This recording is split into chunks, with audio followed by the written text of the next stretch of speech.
Welcome back to Electric Fantastic. I'm in my shed. All the best companies start in sheds, you know.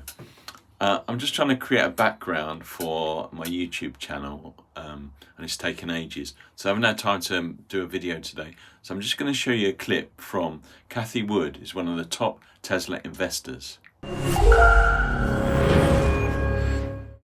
Well, today something is happening in technology that has never happened before. Where 5 innovation platforms are evolving at the same time. Never happened before. You have to go back to the early 1900s to see 3 platforms evolving at the same time. You might call them general purpose technology platforms. Back then, it was telephone, electricity, automobile, game-changing. Well, today, we have 5 innovation platforms evolving at the same time. And they're changing growth dynamics incredibly. So they are highly catalyzed by artificial intelligence, as you see here, but robotics, energy storage, AI, blockchain technology, and multi-omic sequencing. The growth dynamics are changing in a way. It reminds me, I got early in the business, the 1980s, I was in meetings where the going assumption was growth, if it accelerated, it would decay very quickly back down to nominal GDP growth. And that was a function of the horrors we had been through in the 70s. So it was very hard to get investors to believe that there were companies out there that were going to help generate productivity growth and actually have sustained growth rates. We get into the internet time, and we begin this experiment with AI. Recommendation engines, predictive AI, some people would say pretend AI. And still again, after the tech and telecom bust, we're back in the same kind of environment where no one believed that growth could be sustained. And of course, the poster child became Amazon, 25% compound annual growth rates over 25 years. So it was possible, and by the end of all of this, and actually today, many people do believe in the FANGs and that growth will be sustained forever. And yet we're in another transformation. We're into real AI, so generative AI. And we're also seeing these platforms, these general purpose technology platforms, converge. So AI, and I know you're hearing a lot about it here, according to our work, our chief futurist, Brett Winton, and his team, artificial intelligence training costs are dropping 70% per year. What used to happen with Moore's law in 2 years is now happening in 6 months. We're moving from linear growth, which was that first, to this belief that exponential growth, so sustained rapid growth in the case of Amazon, finally believe that in the investment community. The FANGs are the poster children. We're in this new world with generative AI, 5 platforms converging here, and investors now think that those same companies are going to be the big beneficiaries this time. Now, some might, but the history of technology is they probably won't. If you look at technology indices from 20 years ago, 30 years ago, the top 10, even in technology, are typically not the top 10 today. I think Microsoft has been a very big exception to that. So here we are, and what does this mean? Convergence, generative AI. Well, it means explosive growth opportunities. I'm going to give you one example. Autonomous taxi platforms. Autonomous taxi platforms are going to be the convergence of 3 of these major general purpose technology platforms. Robotics, autonomous vehicles are robots, energy storage, they will be electric, and artificial intelligence. They will be powered by AI. This one opportunity, we think, in the next 5 to 10 years, is going to scale to a revenue opportunity of $8 to $10 trillion from essentially nothing now. Now, for perspective, global GDP today, all of global GDP today, is not much more than $100 trillion. And here we're telling you, in the next 5 to 10 years, we're going to see up to 10 trillion in gross revenues, with the platform companies getting half of that.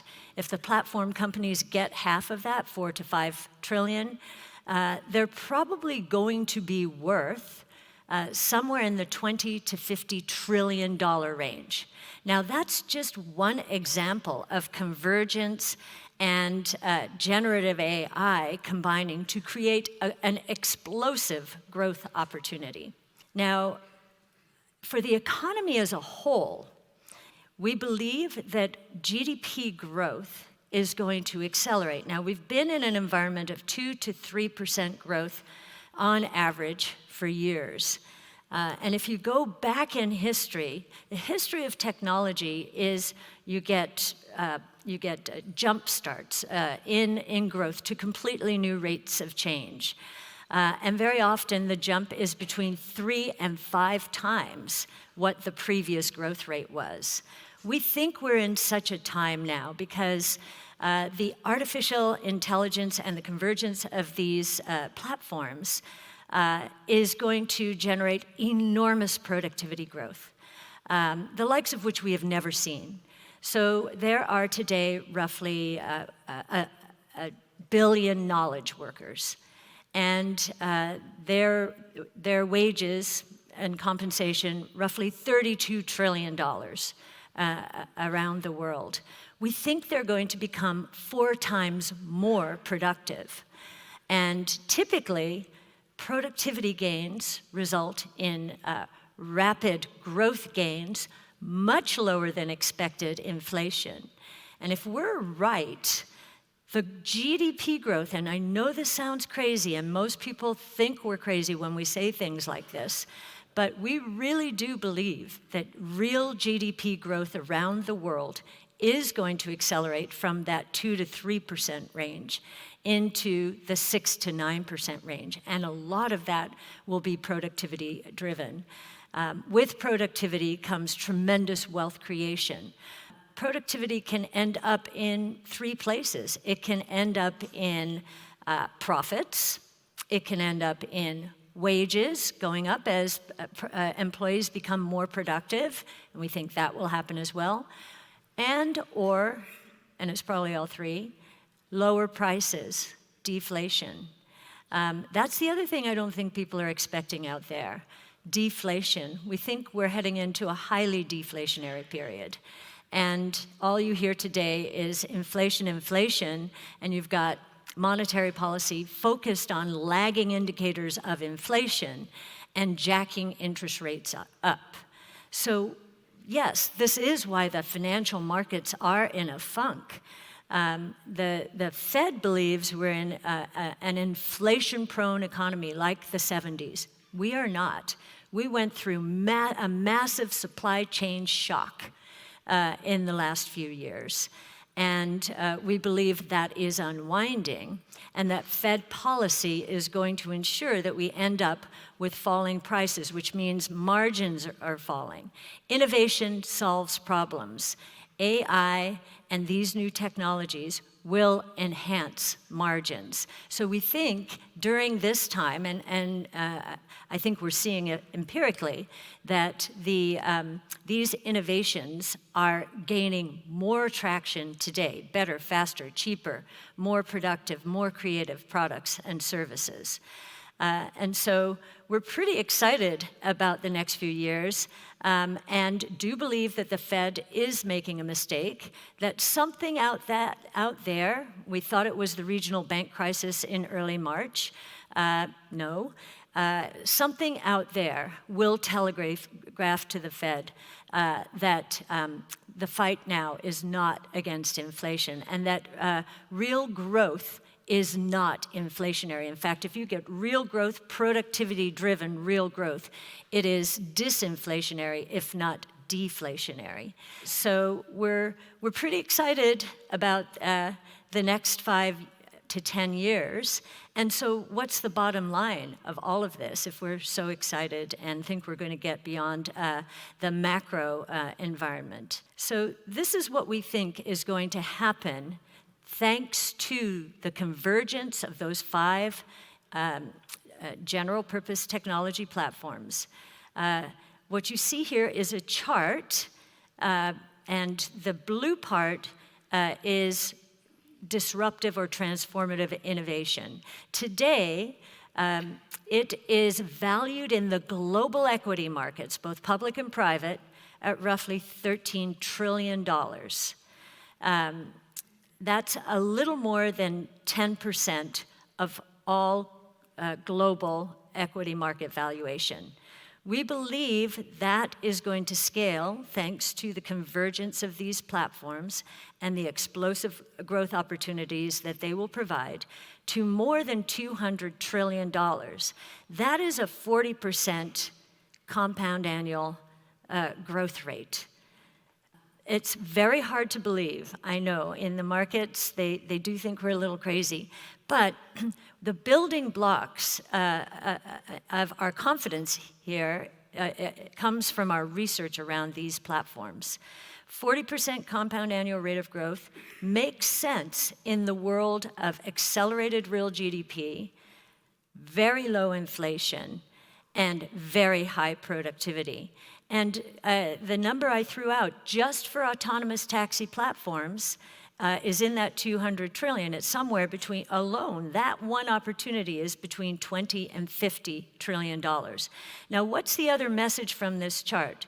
The other message is that besides disruptive innovation being a very good place to invest, is that the other side of disruptive innovation is creative destruction.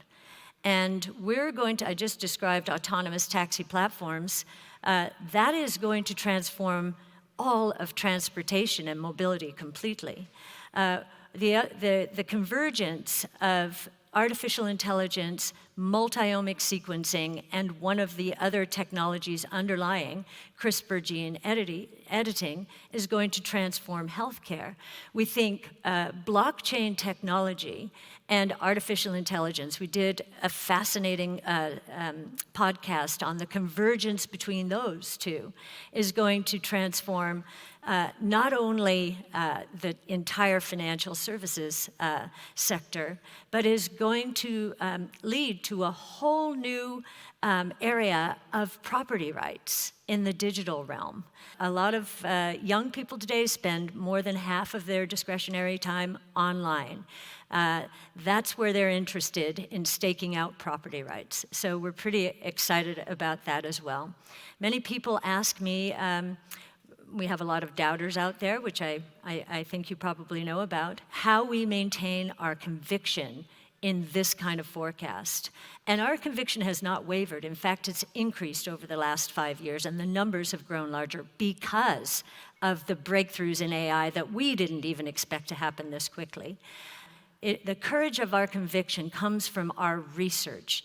First principles research, white sheet of paper, how is this new world going to work? As I say, make sure, given all the creative destruction that there is going to be out there, to get on the right side of change and hang on for the ride, ignore the noise, because truth will win out, and the opportunities are enormous. Thank you.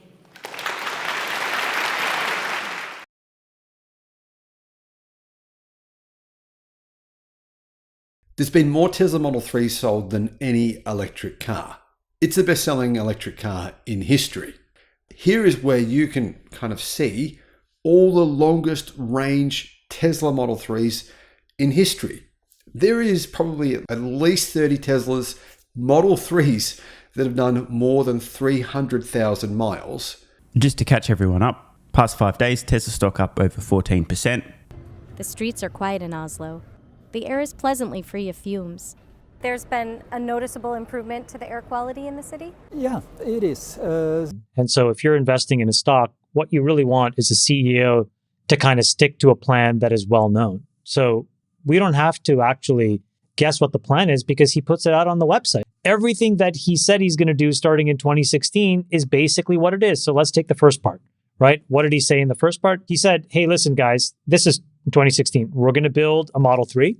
We're going to build a compact SUV, the Model Y. We're going to build a new kind of pickup truck. Okay, check, check, and check. Then he said, oh, by the way, we're also probably going to have to do a heavy duty truck and a high passenger density urban transport vehicle. So that's the robo-taxi thing that he's going to announce in August. Okay, check and check.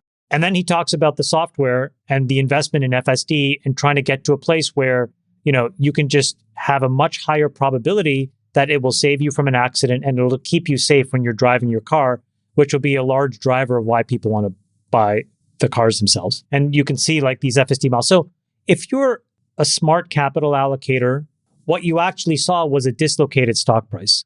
I've been driving electric cars since 2012. We just got a new one, it's a Tesla, and very, very happy with it. We have 2 electric cars at home. So we've seen a vast increase in the last 10 years. So now 8 out of 10 new cars are zero-emission vehicles.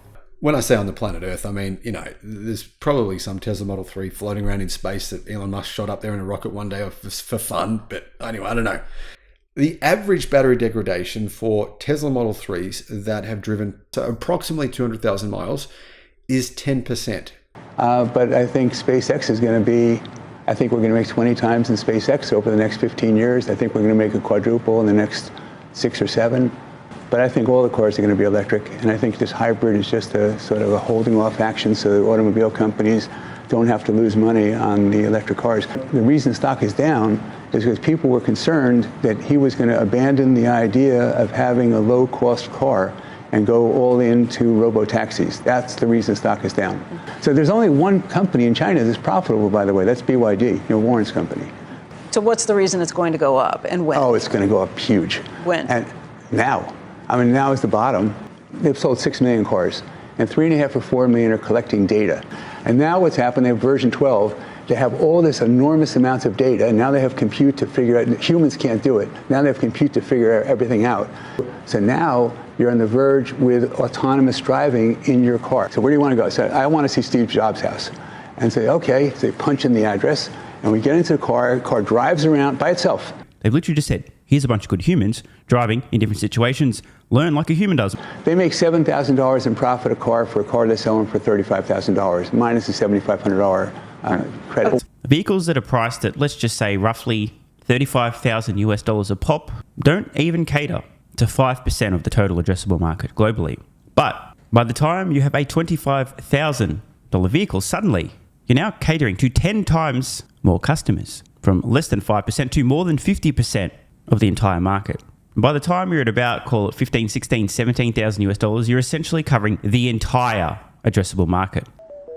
Tesla launched its new fast V4 superchargers A lot of in people Norway don't think before the US. electric vehicles We are very visited great one in that the had winter. just opened. What do you have to say What do you about think that? of these Well, they are new better V4 chargers? because that's amazing. you can preheat them, so you can come to a warm car, a cozy car. Of course, the battery is, when it's cold, it's not as efficient, but with bigger batteries now, preheated batteries, better charging infrastructure, it's not a problem. Getting fuel on your car. So I'm really happy with the Tesla. We save a lot of time using Tesla. Because so they're making the low-cost car, except they're making it, they have excess capacity right now. They have capacity to make 3 million cars a year. They're making 1.8 million. So there's 1.2 million cars they can make extra in an existing facility with no more capital, and they're not going to make the cars direct cost as cheaply as they did before, as they expected to. But overall, until they expect to do 5 million of these new cars. They're going to make hundreds of billions of dollars a year on that business. Well, I think that the class action lawsuit for someone who had 10 shares or something. I believe it was 9, which makes it even more absurd. And the lawyers wanting $5 billion? Yeah. That's crazy. How do you go back on a contract? This doesn't seem fair. What seems to be happening is that unless I'm missing something, the orders for batteries from other automakers have declined dramatically. So we're seeing much more competitive prices for cells from our suppliers, dramatically more competitive than in the past. It is clear that a lot of our suppliers have excess capacity. Ford, GM, Stellantis, Toyota, name them, Mercedes, BMW. There's a host of different automakers that for the last 3 years have been on this bandwagon of electrification, right? And I call it a bandwagon because it was obvious they weren't going into it with their heart and soul. It was just something that they felt like they had to do because they felt like they had to respond to the market. And so these guys started putting in orders for batteries from suppliers, and suppliers didn't have enough capacity to make the batteries at the time. So what happens in the supply and demand dynamic, if you have way more demand than supply, then this price goes up a lot, right? And that's kind of what we saw during the COVID years was the price of a Tesla was freaking $50,000, $60,000, and now they're like $30,000, $40,000.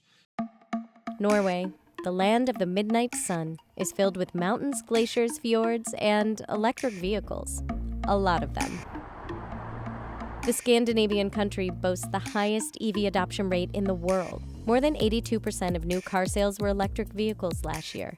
And that number goes up to over 90% if you include plug-in hybrids. Our goal is that all new cars by 2025 will be zero-emission vehicles. So it made the price of the batteries way, way more expensive. But now that we're in a world where multiple things have happened, the manufacturers will cite that, well, people don't want EVs anymore.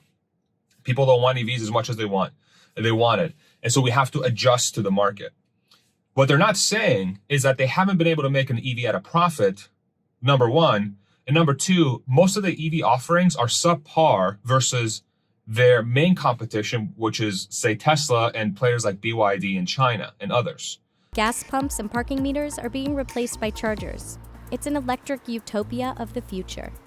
California has the highest EV adoption rate in the U.S. 21.5% of new car sales were electric in 2023, a figure that has doubled in the past 2 years. But Norway made California look like it was in the dark ages. There are chargers everywhere,